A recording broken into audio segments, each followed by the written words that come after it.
Shalom, queridos, a graça e a paz do nosso Senhor Jesus Cristo. Mais uma exposição da Palavra do Senhor. E hoje nós temos um estudo muito profundo. Eu peço que você, antes, possa estar totalmente voltado para ele, porque o que vamos falar não é nada fácil. Hoje falaremos sobre uma passagem onde Jesus vai falar sobre batalha espiritual, onde há uma libertação de espíritos. Queridos, é muito forte o que Jesus diz aqui. Nós faremos duas partes desse estudo, uma com a exegese e a segunda parte será com a homilética. Vocês verão que haverá uma diferença para que a gente possa explicar o mesmo ponto e o mesmo texto. Nosso texto base se encontra em Lucas, no seu capítulo 11, versos 23 até o 26. É curto, mas é profundo. Se você ama a palavra de Deus, queridos, se você inclusive gosta de entender melhor a Bíblia, se inscreva, compartilhe, seja membro e vem comigo.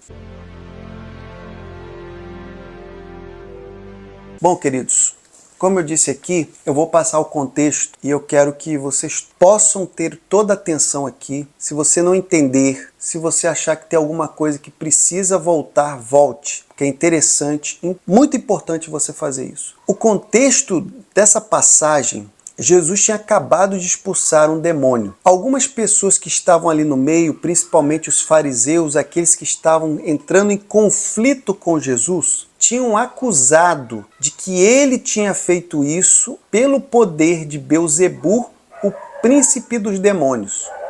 Bom, queridos, Jesus vai responder ao questionamento dessas pessoas mal intencionadas, falando sobre o reino dividido, que ele não poderia permanecer.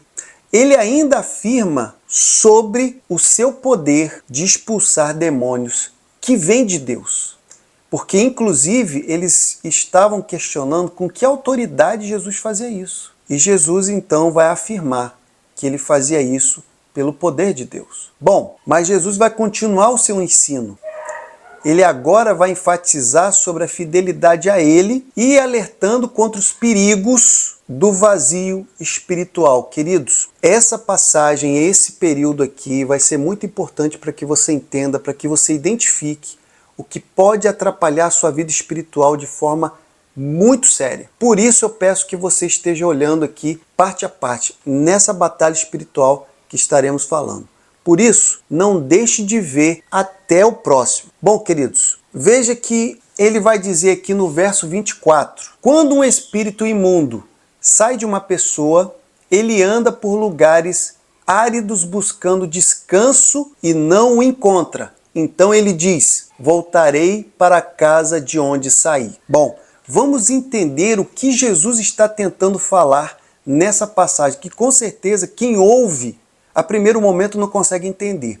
Aqui ele está dizendo que o espírito imundo, que nós sabemos o que é, se você não souber, pode colocar os comentários que eu respondo. Ele representa aqui, queridos, a influência demoníaca do mal.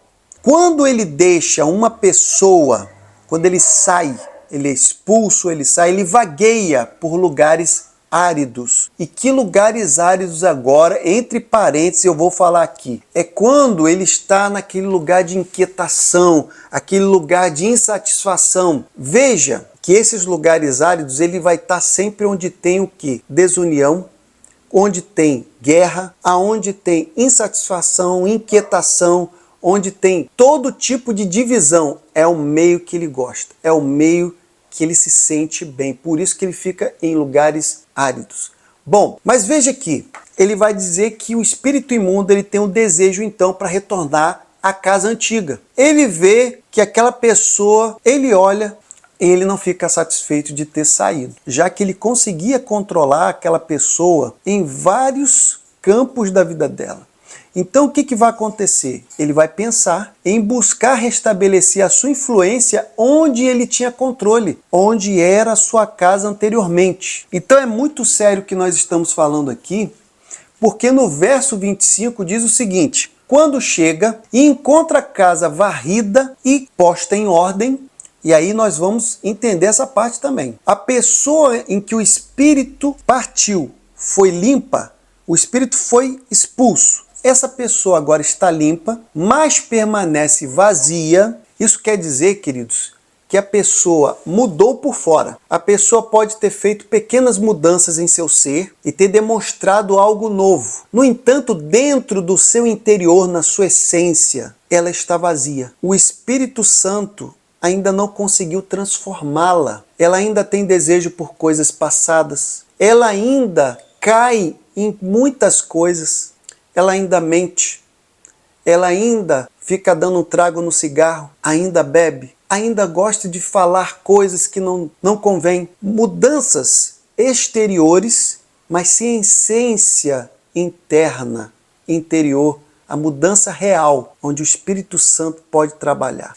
Então, a casa foi limpa, mas não está habitada, não está aqui com a essência do poder de Deus. No verso 26, ele diz o seguinte: então ele vai e leva outros 7 espíritos piores do que ele, e eles entram e vivem ali. Essa condição final dessa pessoa é pior do que a primeira. Bom, agora, queridos, eu tenho certeza que você vai entender que Jesus, quando ele está questionando e fala para aqueles homens que faziam aquilo pelo poder de Deus, ele agora está dando um ensinamento sobre a batalha espiritual e como a casa vazia, o seu templo não ser preenchido pelo poder de Deus, dá lugar para que aquele espírito imundo que estava controlando a vida dessa pessoa e que foi expulsa e que ela percebe, aquele espírito percebe que aquela casa ela não está habitada, ela está limpa, mas não está habitada. Você já viu o salteador?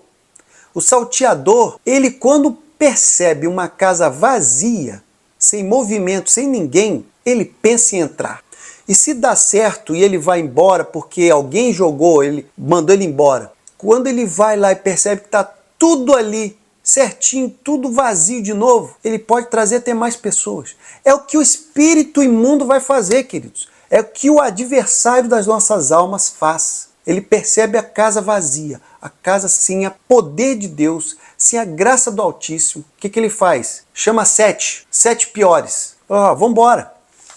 E a condição dessa pessoa é N vezes pior.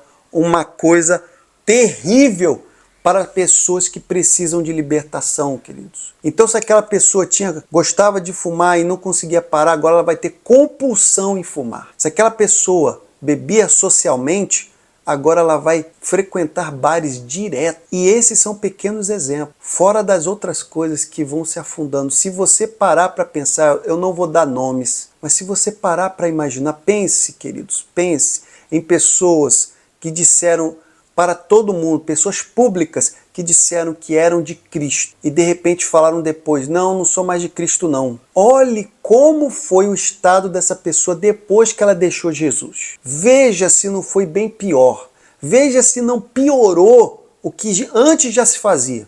Então, queridos, a exegese dessa passagem de Lucas 11, 23 até o 26 é essa. Espero que você tenha prestado muita atenção. Falaremos no nosso próximo encontro sobre a homilética desse mesmo versículo. Espero que o Senhor lhe abençoe.